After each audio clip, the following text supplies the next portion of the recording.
We will cover social schemes for Prelims 2026. Topics include Health AYUSH and Nutrition, Education, Skills and Human Capital, Agriculture, Food Security and Rural Development, Social Welfare, Inclusion and Urban Livelihoods, Economy, Industry, MSME and Employment. Welcome to this explainer. Today, we are unpacking a massive systemic transformation happening right now in one of the world's most populous nations. We're looking at how India is radically modernizing its vast public health infrastructure, and they're doing it by blending cutting-edge digital technology with ancient traditional wellness systems. It's a truly fascinating blueprint of what modern public health can look like when it's integrated from the absolute ground up. So let's just jump right in with a massive, provocative question. How exactly do you build a healthcare system for 1.4 billion people? Well, you can't just build more hospitals and hope for the best, right? You need a holistic, cradle-to-grave convergence model. It's about putting the family at the center of a unified safety net. This means bringing together previously isolated departments. Think health, nutrition, sanitation, and even traditional medicine. So they operate as a single, highly integrated system for every single citizen. To understand this massive web, here's our roadmap for today. We'll explore 5 core pillars. 1. Empowering women and families. 2. Child health and surveillance. 3. Digitizing blood and health. 4. Exploring the AYUSH ecosystem. And 5. Expanding healthcare investments. All right, starting us off with number 1, empowering women and families. At the very heart of this grassroots effort is the Swasth Nari Sashakt Parivar Abhiyan. That essentially translates to the Healthy Woman Empowered Family Campaign. Now, the core objective here isn't just about treating a sick patient. It's about treating the family's health as a single unit of development. This is where that convergence model really shines. It seamlessly brings together the Ministry of Health and Family Welfare alongside the Ministry of Women and Child Development. And on the ground, it relies on the relentless work of ASHA and Anganwadi workers. They're the ones out there running integrated health screening camps that focus on anemia, malnutrition, and maternal health.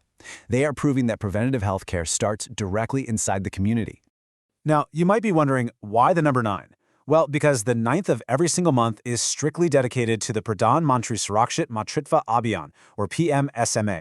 On this specific day, pregnant women in their 2nd and 3rd trimesters are guaranteed free, high-quality antenatal care at government health facilities. By standardizing the date, the government ensures that resources, volunteer private doctors, and patients are all in the exact same place at the exact same time. It's literally brilliant logistics that significantly reduces maternal mortality risks. Moving right along to our 2nd pillar, child health and surveillance. So, the crucial point is how you secure a child's future from day one. Enter the 6 core services of the Integrated Child Development Services, or ICDS. Originally launched way back in 1975, this has been totally upgraded and subsumed under the IT-tracked POSHAN 2.0 umbrella for kids up to 6 years old, plus pregnant and lactating women. Just look at the comprehensive nature of these steps. It's like building a rock-solid foundation for a house. You start with supplementary nutrition, followed by preschool non-formal education, nutrition and health education, critical immunizations coordinated with the National Health Mission, routine health checkups, and finally, referral services for serious issues. It's a fully integrated childhood safety net delivered straight through local Anganwadi centers. But child health isn't all just about nutrition, is it? It's also about intense disease surveillance. The National Polio Surveillance Network, which is a joint initiative between India and the WHO, tracks every single case of acute flaccid paralysis in children under 15 years old. To maintain a polio-free India, the system is designed to ensure absolutely 0 missed cases. I mean, just imagine the sheer logistics required to track every single case in a population of 1.4 billion people. It is an absolute masterclass in providing real-time data for high-stakes public health decision-making. Okay, let's pivot to Section 3, digitizing blood and health. When a crisis hits, a reliable blood supply is absolutely everything. And this brings us to E-Rakt Kosh. Rakt means blood, and Kosh means repository or treasury. Developed by CDOC under the National Health Mission, this is a fully centralized blood bank management information system. Before this initiative, blood banks operated in complete silos, and that created a terrifying paradox. One hospital could literally be throwing away expiring blood, while another, right down the road, faced a life-threatening shortage. UPSC completely flips the script by digitizing and integrating blood banks across the entire country into one standardized platform. Let's see how this actually builds into practical application. The system operates on several highly specialized functional modules. You have a donor module tracking history, a blood bank module managing livestock, a patient module for requests and allocation, and a testing module to ensure rigorous safety screening. It even integrates seamlessly with the Rare Donor Registry of India. By having this live, nationwide dashboard, policymakers can predict shortages before they even happen, meaning if you ever need blood in an emergency, the system already knows exactly where it is and how to get it to you efficiently. Total game changer. Next up, Section 4, Exploring the AYUSH Ecosystem. Now, this is where the explainer gets truly unique, because India isn't just relying on modern allopathic medicine, it's formally integrating AYUSH, that's Ayurveda, Yoga, Unani, Siddha, and homeopathy. In 2022, the Food Safety and Standards Authority created specific regulations for Ayurveda Ahara, officially recognizing diet as medicine. Ayurveda rests on three fundamental pillars: diet, sleep, and a regulated lifestyle. Diet, or ahara, is considered your primary source of immunity. It categorizes foods by 6 tastes, and while balancing sweet, sour, salty, pungent, bitter, and astringent in every single meal sounds like the ultimate cooking challenge, it's absolutely essential for balancing the 3 bodily humors, or doshas, vata, pitta, and kapha. So building on those ancient principles, we arrive at these 2 key Ayurvedic terms. Pathya refers to a wholesome, suitable diet that keeps those doshas in perfect balance. On the flip side, apathya is an unwholesome diet that triggers disease. By formally defining and regulating these ancient concepts through the government's modern food safety frameworks, traditional medicine's view of food is being actively utilized as a direct, daily contributor to nationwide preventive healthcare. And this brilliantly illustrates the true meaning of convergence. On one hand, we have modern digital health, like the UPSC blood bank system and the broader National Digital Health Mission. But on the other hand, we have the AYUSH grid, specifically the Dravya portal. Dravya stands for Digitized Retrieval Application for Versatile Yardsticks of AUS Substances. Developed by the Ministry of AYUSH, this creates a massive, comprehensive digital database of traditional food and medicinal substances. So just as modern blood banks are digitized for maximum efficiency, ancient traditional medicines are being digitized for global standardization and rigorous research. It is an absolute merger of eras. And finally, Section 5, Expanding Healthcare Investments. Obviously, all of this incredible innovation requires serious capital. That brings us to the Ayush Nivesh Sarthi portal. Developed in close collaboration with Invest India, this is a dedicated digital investment facilitation portal. It provides incredibly streamlined, single-window access for both domestic and foreign investors who want to fund Ayush infrastructure. By offering incredibly clear data on market trends, policies, and financial incentives, it drastically boosts the ease of doing business. The ultimate goal here is to attract the immense capital needed to propel India into becoming a premier global hub for wellness and traditional medicine. But wait, expanding healthcare isn't just a top-down job for foreign investors or the central government. The Ayushman Sahakar scheme, launched by the National Cooperative Development Corporation, empowers local cooperatives to build critical medical infrastructure literally from the ground up. This means local communities are being actively funded to open their very own hospitals, medical colleges, and diagnostic centers. It ensures that rural and semi-urban areas are absolutely not left behind in this massive healthcare revolution. We've covered a tremendous amount of ground today, from empowering frontline Anganwachi workers to digitizing the national blood supply, to standardizing Ayurvedic diets and funding local cooperative hospitals. So, I want to leave you with one final thought. As India seamlessly converges its ancient traditions with these massive digital grids, what will the future of global holistic health actually look like? India is effectively writing the playbook on how to merge the old with the new on an unprecedented scale. Thank you so much for joining me for this explainer, and keep questioning how the massive systems around you are built. All right, let's jump right into this explainer and look at the massive and honestly incredibly ambitious roadmap India has laid out to transform its greatest asset, its people. We're talking about a comprehensive, ground-up strategy that touches literally everything, from tribal youth empowerment all the way to putting cutting-edge artificial intelligence into classrooms. If you want to understand exactly where the global workforce is heading tomorrow, you absolutely have to look at how India is investing in its citizens today. Our goal today is pretty straightforward. We are going to take what is essentially a dense web of government schemes, acronyms, and policy docs and distill it down into a clear, cohesive blueprint of human capital development. Because this isn't just a bunch of isolated programs thrown together. It's a deeply interconnected strategy designed to build a completely future-ready workforce. And trust me, this matters because the ripple effects of this newly trained workforce are going to impact industries and economies worldwide. So to keep things simple and avoid drowning in acronyms, we are breaking this blueprint down into 4 key pillars: youth and tribal empowerment, skilling the future workforce, elevating higher ed and research, and integrating tech in education. Let's kick things off with Pillar 1, Youth and Tribal Empowerment. First up is the Talash Initiative, which was actually developed in collaboration with UNICEF. The really crucial takeaway here is that Talash isn't just about finding jobs for tribal youth. It acts more like a psychological and career compass, uniquely focused on the mental well-being of tribal adolescents. And this is further supported by initiatives like Campus Calling, which ensures these students are actually guided and supported as they transition into higher ed environments. By combining psychometric assessments with real self-esteem building, they're acknowledging that true empowerment means addressing mental health and career readiness at the exact same time. Then we have the Navya Initiative, which is honestly breaking the mold completely. Look, traditional vocational training often just funnels young women into stereotypical expected roles. Navya flips the script. It specifically targets 16 to 18-year-old girls who have finished Class 10 and trains them for non-traditional job roles. It's a massive, inspiring step toward dismantling outdated gender norms right at that crucial adolescent stage. Now, prepare to be amazed by this target: 1 crore. That's 10 million youth.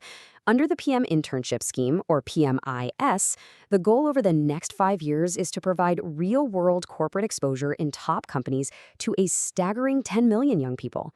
This isn't just simulated classroom practice, guys. It's direct, hands-on experience that literally bridges that massive gap between academic theory and actual corporate expectations. All right, moving right along to Pillar 2, Skilling the Future Workforce. Under PM-KVY 4.0, that's the Pradhan Mantri Cultural Vikas Yojana, the government is literally future-proofing the workforce. They're actively pivoting away from legacy trades and diving headfirst into Industry 4.0 skills. Backed by the NSQC to ensure every single qualification meets strict national standards, we are talking about training youth in AI, robotics, coding, drone tech, you name it, all while heavily emphasizing on-the-job training. It's all about making sure the skills taught today are the exact skills employers will desperately need tomorrow. But hey, you can't teach next-generation skills without next-generation teachers, right? Behind the scenes, the Sankalp scheme and the training of trainers, or TOT programs, are the hidden engines ensuring this instruction is actually top tier. Sankalp focuses on decentralized, district-level skill planning, while the TOT programs are busy building an army of master trainers. They make absolutely sure that the people delivering these modern courses are absolute experts in their fields. Which brings us to a super logical question, one you're probably already asking. Once we've trained all these millions of youth in robotics, AI, and non-traditional roles, how do they actually connect with the employers who want to hire them? Well, the National Career Service, or NCS portal, is the answer. It acts as this massive digital bridge for the entire Skill India ecosystem, seamlessly linking job seekers with employers.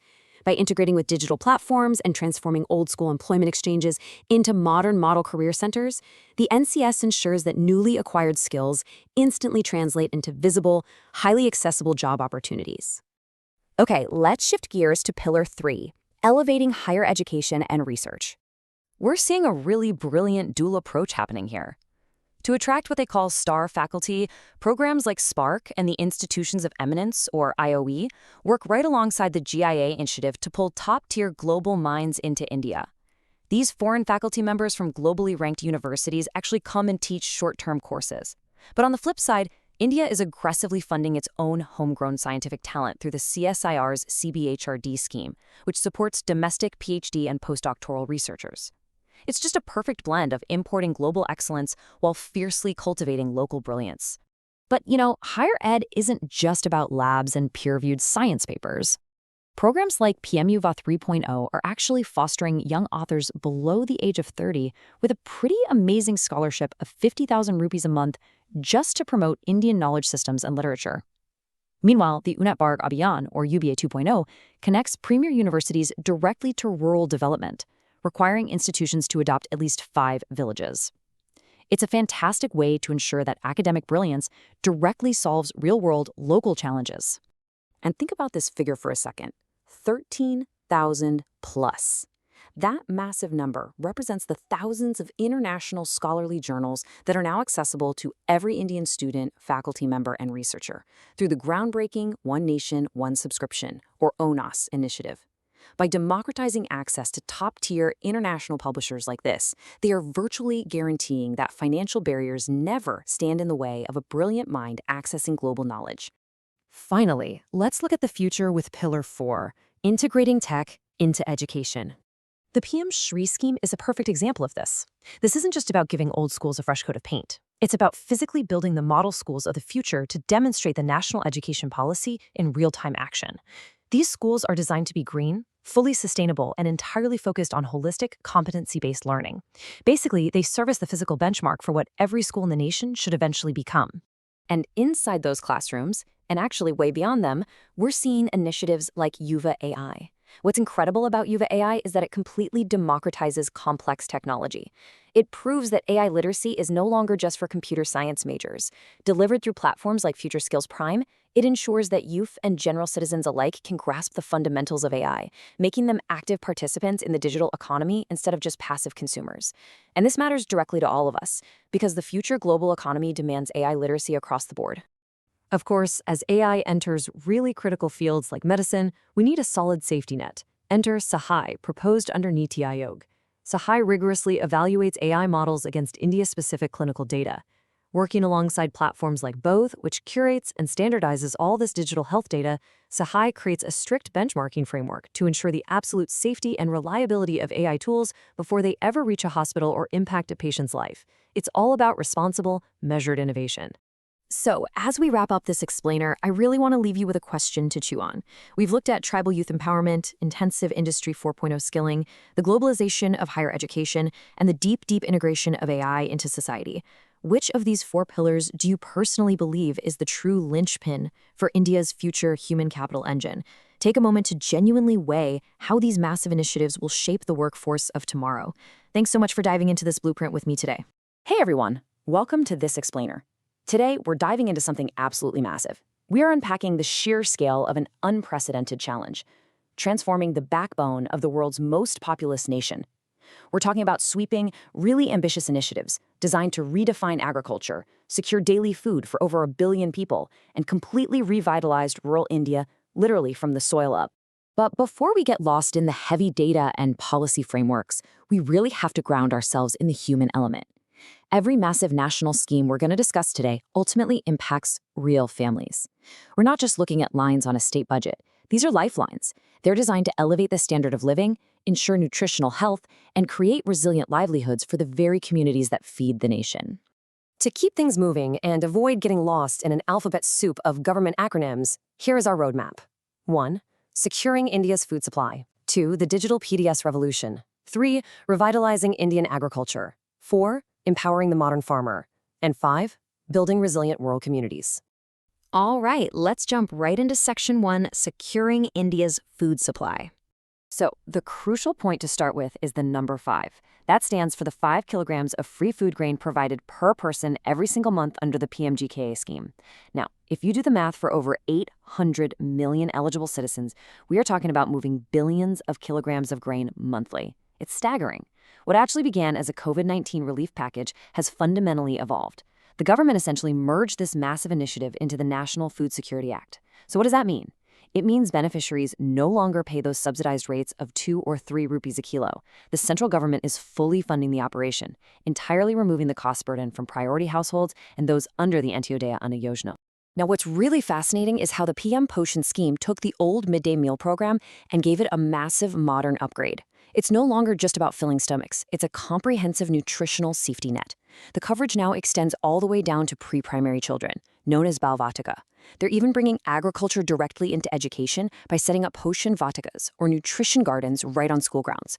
Add to that the direct involvement of farmer-producer organizations to supply the food, plus advanced digital tracking, and you've got a holistic system designed to combat stunting, wasting, and anemia, all while keeping kids in the classroom. Which brings us to Section 2, the digital PDS revolution.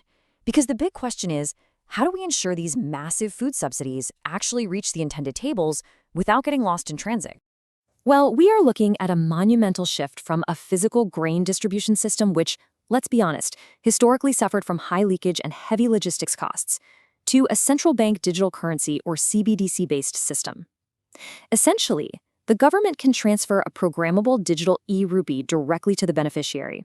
And here's the kicker. This currency is tagged. That means it can only be redeemed at fair price shops for specific goods, like food grains. It minimizes leakage, cuts down corruption, and provides real-time settlement with total traceability. It's essentially a tamper-proof digital food stamp. Moving right along to our third pillar, Section 3, Revitalizing Indian Agriculture. We literally have to rethink productivity from the ground up, and that starts with fertilizer. For a long time, there was this massive bias toward using cheap urea, which really degraded soil quality over time. The nutrient-based subsidy scheme completely flips the script. Instead of just subsidizing the final bag of product, the government now fixes the subsidy per kilogram of specific nutrients: nitrogen, phosphorus, potassium, and sulfur. This directly encourages manufacturers to produce balanced fertilizers, and it empowers farmers to use exactly what their soil actually needs to thrive, rather than just whatever happens to be the cheapest option. And alongside soil health, we're seeing a strong focus on targeted crop interventions. The coconut promotion scheme is a perfect example of this. You simply can't build a competitive industry on aging infrastructure, and the exact same logic applies to trees.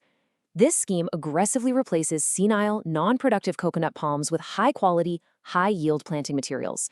It links the farmer directly with the industry to add value to the crop, which strengthens the entire sector's global competitiveness. Now, this holistic approach really comes together in the PM-DKY scheme. Instead of just throwing a standalone subsidy at a problem and hoping for the best, this uses a convergence model, targeting 100 underperforming aspirational districts. Notice how these interventions stack on top of each other. You start with soil health and high-yield seeds, then you integrate irrigation, you ensure the farmer has access to institutional credit, and finally you build post-harvest storage right at the local block level. It's a complete, integrated pipeline for agricultural transformation. That takes us to Section 4, Empowering the Modern Farmer. Because boosting productivity is only half the battle, right? The real game changer is giving farmers serious market power. Think of ENAM, the National Agriculture Market, as a massive digital national marketplace. It has expanded from a tiny pilot program in 2016 to networking over 1,000 markets across the country. It completely breaks down state borders, allowing farmers to trade over 200 different commodities online. This effectively realizes the vision of one nation, one market. A farmer is no longer geographically restricted to whatever price the local middleman decides to offer that day. But wait, this brings up a really critical question. India's agricultural sector is heavily reliant on small and marginal farmers. So in a unified, fast-paced national digital market, how does a small farmer with very limited land and resources actually compete with buyers operating at a massive corporate scale? The answer, and it's a brilliant one, is FPOs, or Farmer Producer Organizations. By legally grouping a minimum of 300 farmers together, or 100 in hilly and tribal regions, these individuals suddenly become a single corporate entity. The government backs them up with business organizations and solid financial support. Suddenly, small farmers have the combined volume, the storage capacity, and the serious corporate bargaining power they need to actually thrive on national platforms like ENAM. Finally, let's zoom out from the farm to the entire village for Section 5, Building Resilient Rural Communities.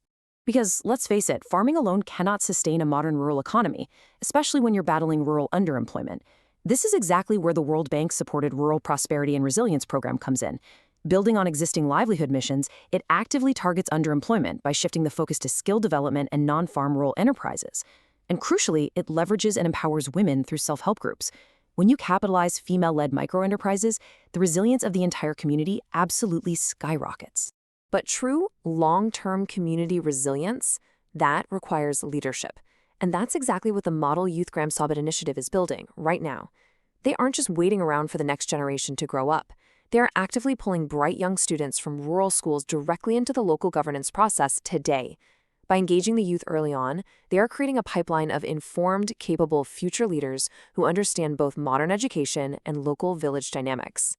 We've covered a ton of ground today. We've seen how programmable digital money, massive national agricultural marketplaces, soil-first science, and robust youth empowerment are all colliding to completely rewrite the rules of rural development. So I want to leave you with this final thought to ponder as we wrap up this explainer. With all these incredible forces rapidly accelerating, what is the Indian village going to look like 10 years from now? Thanks so much for joining me, and keep questioning the world around you. All right, welcome to today's explainer. We are going to be taking a massive, macro look at India's evolving social safety net. But we aren't just looking at dry policies. We're focusing on the real, everyday people behind them. We're going to sift through this huge catalog of government schemes mapped out in the latest data, specifically zooming in on social welfare, inclusion, and urban livelihoods. It's honestly a fascinating look at how a nation of over 1 billion people attempts to weave a safety net big enough to catch everyone. Let's just dive right into it. When you hear about these major government schemes, it's usually all acronyms and billion-rupee budgets, right? But at the absolute core of it all, whether it's rural development or clean cooking fuel, the ultimate goal is protecting families. The entire aim is weaving a safety net to uplift the most vulnerable populations from tiny rural villages all the way to massive, bustling urban centers. To make sense of all these initiatives, we've structured our explainer logically across 4 parts. First, women and accessible inclusion. Second, tracking the migrant workforce.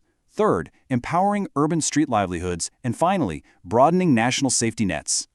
Starting us off with Section 1, Women and Accessible Inclusion, focusing on empowering households and ensuring access. We are zooming in first on the foundational unit of society, women in rural households. Okay, so take a look at this number, 1,600 rupees. Just 1,600 rupees. It might not sound like a fortune, but it's a real game changer. This is the precise financial assistance the government provides per LPG connection under the Pradhan Mantri Ujjwala Yojana, or PMUY. It covers the security deposit for the cylinder and the pressure regulator for adult women from poor households. Basically, it removes that massive initial financial hurdle so families can finally replace the harmful biomass fuels that have been polluting rural kitchens for generations. And what's really fascinating here is the evolution of the policy itself. We started with the original PMUY, expanding to groups like forest dwellers and tea garden workers. But then we get PMUY 2.0, and the upgrades are absolutely crucial. We're talking a free first refill and a free stove. Plus, and this is a big one, self-declaration for migrants with absolutely no address proof required. By just slashing that bureaucratic red tape, PMUY 2.0 pushed LPG coverage in India from around 55% back in 2014 to a near universal 99% today. But listen, providing clean fuel, that's really just step 1. To make it stick, you need true behavioral change. That's where Nai Chaitanya 4.0 comes in. This isn't a subsidy. It's a massive, nationwide behavioral change campaign operating right at the grassroots, Gram Panchayat level, and it hooks directly into one-stop centers and the 181 Women Helpline. And to fund even wider empowerment, we've got the Pankudi portal. Think of it as a bridge directly linking corporate CSR partnerships with major flagship programs like POSHAN 2.0 and Mission Shakti. It's a whole ecosystem. Shifting gears a bit to wider societal inclusion, let's talk about the Shugamya Bharat app. This tool literally puts power into the hands of persons with disabilities, letting them report accessibility issues directly from their phones. It's built on 3 very clear pillars of universal accessibility: the built environment, the transport system, and ICT, or information and communication technology. It's a hands-on way to actually enforce the Accessible India campaign. All right, moving right along to Section 2, Tracking the Migrant Workforce, a Nation on the Move. Let's follow the people who leave their households and become the kinetic energy of India's workforce. So, with the big National Migration Survey coming up in 2026, we first have to ask a pretty basic question. How does the government actually define a migrant? It's surprisingly simple. You're a migrant if your place of birth or your place of last residence doesn't match where you are currently being counted. Simple definition, sure, but it captures a massive demographic shift. Which naturally brings us to a really fascinating question. Back in the 2011 census, they recorded 45.6 crore migrants. That was roughly 37% of the entire Indian population at the time. So what do you think is driving all that movement? Is it the search for better jobs? Getting a higher education? Packing up and heading to the big city to start a business? Well, surprise! Employment actually isn't number 1. It's marriage. Marriage is the single largest cause of migration in India, which means females completely dominate these migration stats. Work and employment come in second, followed by education and business. And the data shows this migration happens in a very specific, stepwise manner, mostly short distances bouncing from village to town to city. That stepwise migration perfectly tees up Section 3, empowering urban street livelihoods, supporting the unseen engines. We're focusing on the folks working the bustling streets and highways of our cities. Now we're looking at the people who keep our cities running, and we're seeing some very targeted solutions for vulnerabilities that often get overlooked. First, you have the Waste Picker Enumeration app under the Namaste scheme, which finally systematically counts and recognizes sanitation workers. Then there's PM-Svanidhi, saving street vendors with affordable working capital loans. This pairs amazingly well with local Hot on Wheels initiatives, giving vendors a mobile platform to sell. And finally, out on the highways, you have the Apnagar initiative by oil marketing companies providing dedicated rest stops for truckers doing those grueling long-haul drives. And that brings us to our final part, Section 4, broadening national safety nets, tech, and territory. Let's zoom back out to see how technology and regional focus broaden this net for everyone. Let's talk about a situation where a safety net is literally life or death. Highway accidents. The PM-Rahat scheme is such a brilliant problem-solution setup. It takes the Electronic Detailed Accident Report, or EDAR, used by the police, and digitally links it straight to a hospital's transaction management system. This seamless digital handshake means an accident victim gets immediate life-saving care without getting stuck in paperwork during that absolutely critical golden hour. It's tech as a literal safety net. Geographically speaking, the goal is to leave absolutely no one out. Take the Vibrant Villages Program II, or VVP-II. This is 100% funded by the Union government to develop infrastructure in strategic border villages. At the same time, you've got the Pradhan Mantri Jan Vigas Karyakram, which specifically builds community infrastructure in minority concentration areas. So whether you're on a remote border or in a targeted minority district, the policy is actively trying to reach you. When you take a step back and look at this entire web of initiatives, from a rural woman getting her first clean cook stove, to a street lender getting a loan, to an accident victim getting immediate digital care, it really hits you. The sheer scale of India's social welfare architecture is deeply, deeply personal. It is a massive, real-time effort to weave inclusion and livelihood support across a wildly diverse landscape. So, as we wrap up today's explainer, I want to leave you with this thought to chew on. As all these incredibly diverse targeted schemes become more and more digitized, from the Sugamya Bharat app to PM-Rahat and digital loans, how will they ultimately reshape the everyday reality of India's most vulnerable engines of growth? When this safety net goes totally digital, does it catch more people, or does it demand a whole new level of digital literacy just to access it? It is absolutely a space to watch.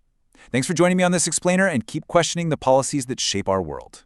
Welcome back, everyone. So, if you've ever stared at a massive list of government schemes and just felt completely overwhelmed by all the acronyms and policy jargon, yeah, you're definitely in the right place. Today, we're doing something a bit different for this explainer. We're not just going to read off some dry list of policies. Instead, we're framing India's huge economic and employment ecosystem as a connected life cycle. Think of it like a giant puzzle designed to support you, from landing your very first job, to starting a business, scaling a company, and finally, locking in your financial future. Let's figure out exactly where you fit into the whole shebang. Okay, let's dive right into this journey. Step 1, boosting jobs and hiring. Step 2, energizing MSMEs and industry. Third, empowering the startup ecosystem. Fourth, upgrading infrastructure and mobility. And finally, ensuring true financial inclusion. All right, Section 1, boosting jobs and hiring. Literally your first step into the formal workforce. Let's get into it. So, let's de-jargonize two of these massive employment schemes because they're a real game changer. First up, the PM Viksit Bharat Rozgar Yojana, or PM-VBRY.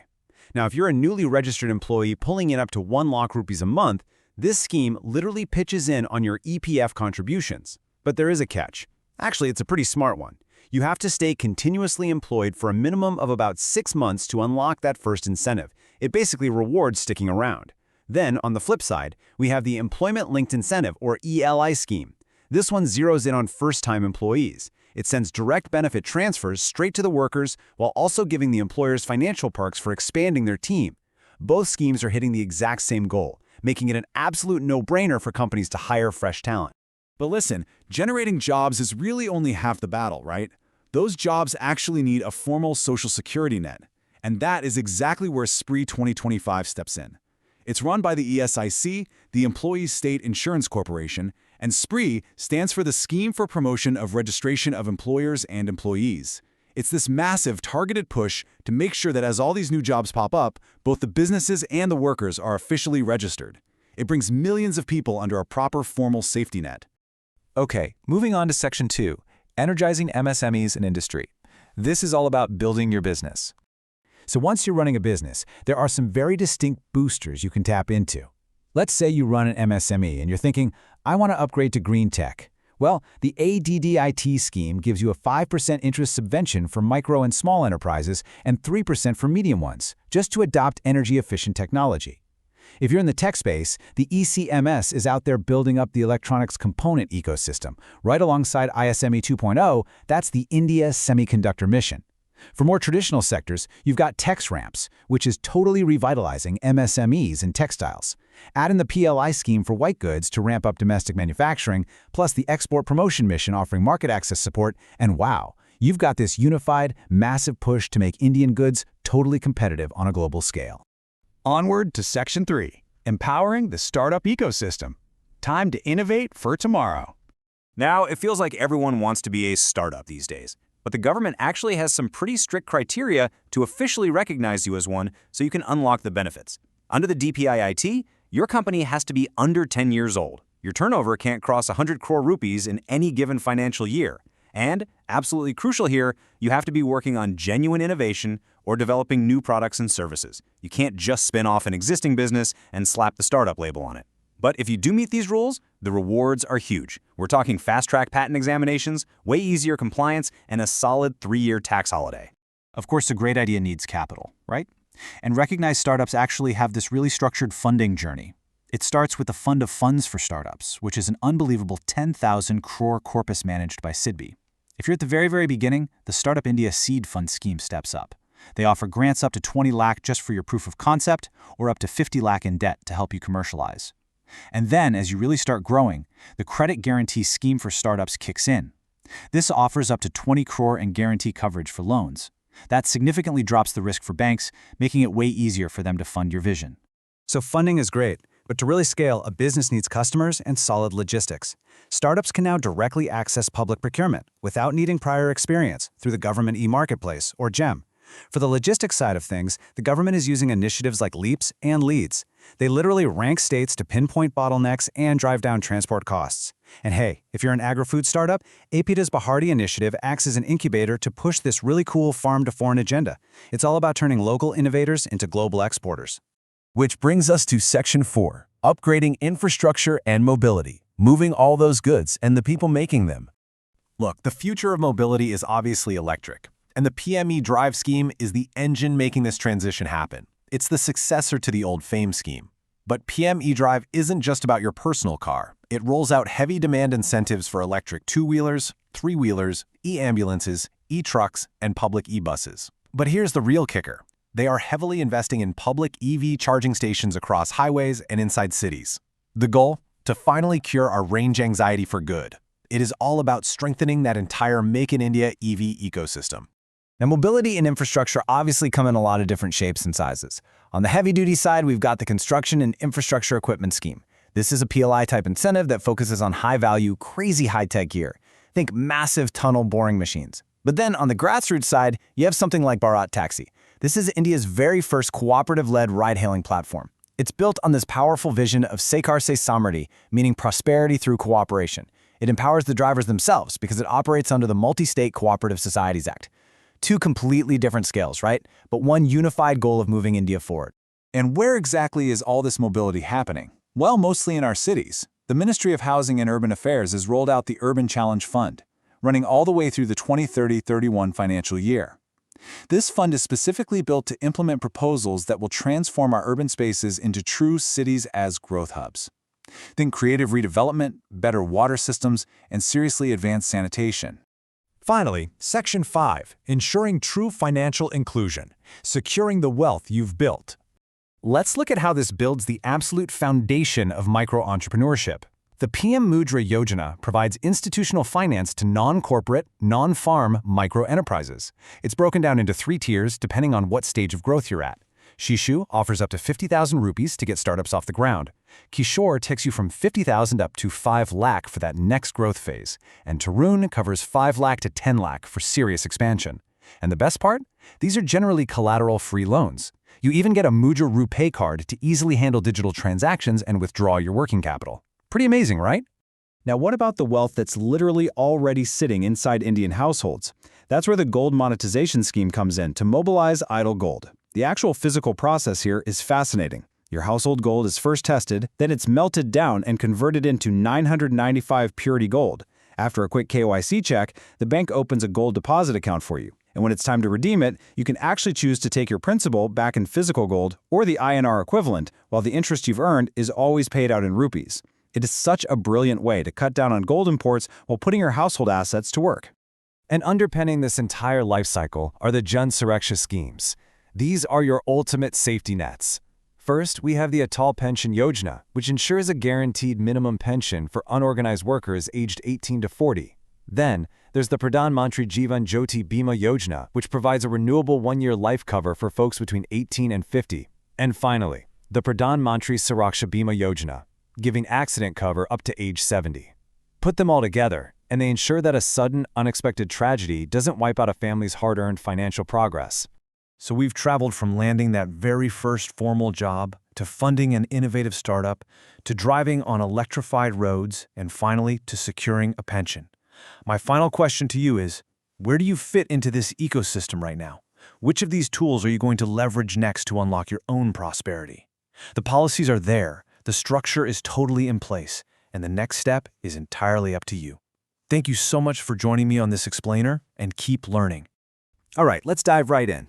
Welcome to today's explainer. We are looking at an absolutely massive, comprehensive blueprint for India's future, drawn straight from the latest policy documents for 2026. We're talking about a nation undergoing a huge push towards a digitized, urbanized, and sustainable future, a vision that's often referred to as Viksit Bharat, or Developed India. To really grasp how a country of over 1 billion people actually executes a transformation on this kind of scale, we need to look at the specific frameworks and schemes driving it. We've got a massive catalog of initiatives to cover today, so I've organized everything into 3 easy-to-digest pillars: digital infrastructure and governance, tech and urban development, and finally, environment and a green future. Kicking things off with Pillar 1, digital governance and infrastructure. Now think about the last 10 years. Digital India literally laid the foundation for everything we're about to talk about. High-speed internet is now treated as a core utility. Cradle-to-grave digital identity is just a reality, and universally accessible digital resources are scaling up fast. The specific new platforms we're looking at today aren't just standalone out-of-the-blue ideas. They are built directly on top of this rock-solid, decade-long digital foundation. Okay, so here we have 2 massive structural shifts, DHR Yuva and SITA. And let's be clear, these aren't just your run-of-the-mill mobile apps, they're next-generation digital public infrastructure. DHR Yuva aims to create a national, standardized digital address system. Imagine having a unique virtual address, kind of like an email ID, but it uses geocoded latitude and longitude coordinates. And the best part? You control who accesses your address data. Meanwhile, SITA focuses entirely on Aadhaar innovation, really pushing the boundaries of security and next-generation identity tech. It's amazing how this digital foundation reaches into literally every layer of the bureaucracy. Take pensioners, for instance.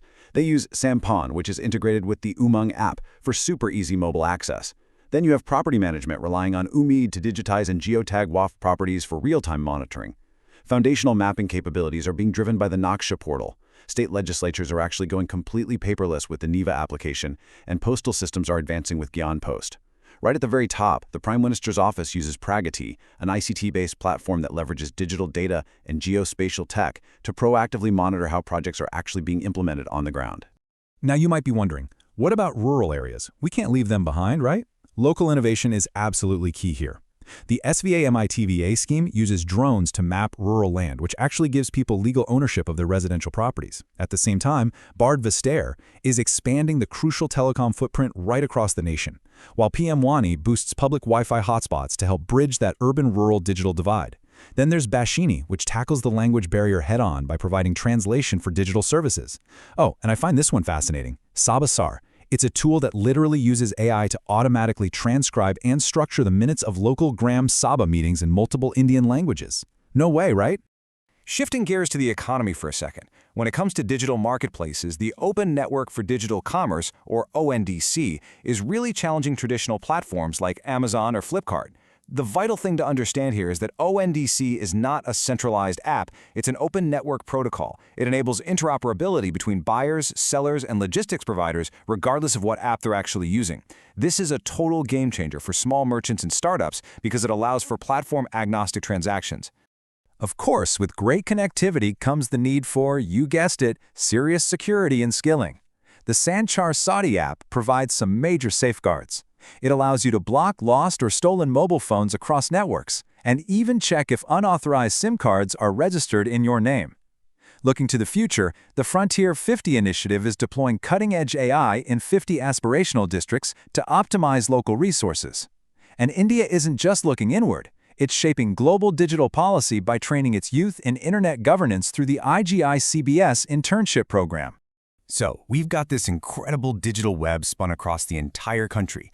But honestly, what good is a technologically advanced, highly digitized country if its physical infrastructure, the actual hardware and the cities we live in, can't keep up?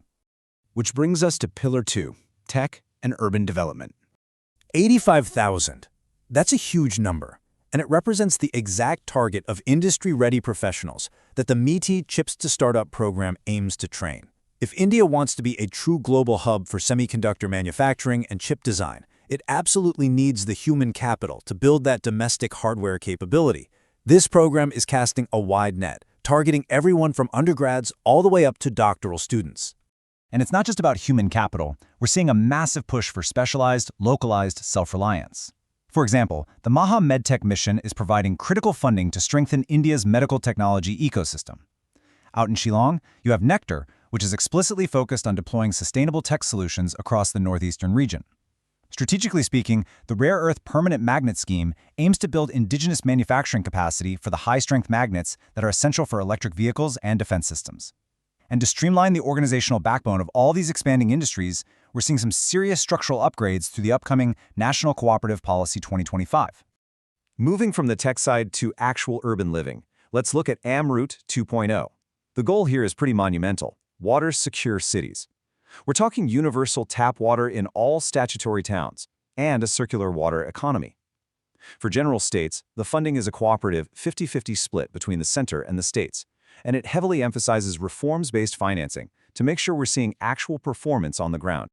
I actually love the ingenuity of this next initiative. It's called Swachh Shahar Jodi. Under the Swachh Bharat mission, they are basically pairing cities up based on their sanitation rankings.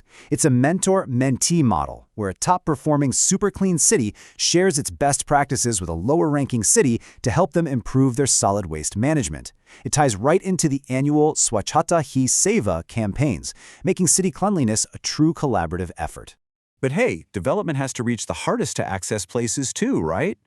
That's where the Parvatmala Pariyojana comes in, developing eco-friendly national ropeways to solve last-mile connectivity in hilly terrain and pilgrim routes, which greatly reduces travel time.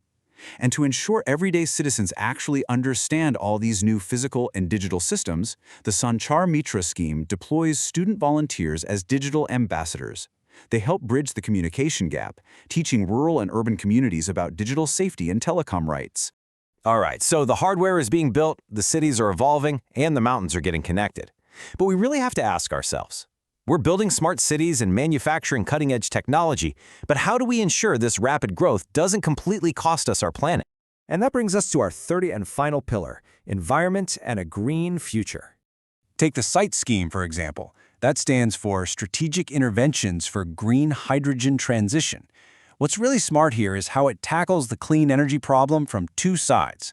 It doesn't just offer direct financial incentives for producing green hydrogen to replace fossil fuels, it equally incentivizes the domestic manufacturing of electrolyzers, the actual hardware you need to make the hydrogen in the first place. So they're building the fuel and the factory at the exact same time. Sustainability is also about totally rethinking waste and risk. We've got the CLOV flood system providing advanced urban flood forecasting to protect our growing cities. But we also have the critical mineral recycling scheme, which promotes a circular economy approach to our hardware. The massive focus here is on what they call urban mining. This means extracting critical national assets, like lithium and cobalt, directly from recycled e-waste and old EV batteries, drastically reducing the need to constantly mine the earth. Now, how do you actually get everyday folks and corporations to buy into this green transition? Enter green credits. Unlike carbon credits, which are strictly about punishing or offsetting emissions, green credits are tradable units awarded for a wide variety of voluntary, environmentally beneficial activities. It's designed to incentivize and reward pro-planet people behavior right at the grassroots level. Wrapping up this pillar, we see this macro goal of national resource conservation applied across essential, everyday human needs. The Jal Jeevan mission is aggressively working to provide functional household tap water to rural India. The National Bioenergy Program is stepping up by turning agricultural waste into compressed biogas, which reduces stubble burning and generates rural jobs. And the ICCVI scheme is funding integrated cold chains to drastically reduce agricultural food waste, from the farm all the way to the consumer. Well, we've covered a staggering amount of ground today. From AI translating village meetings to urban mining and green hydrogen, it's a wonderfully complex, interconnected web of policy. So I'll leave you with this thought.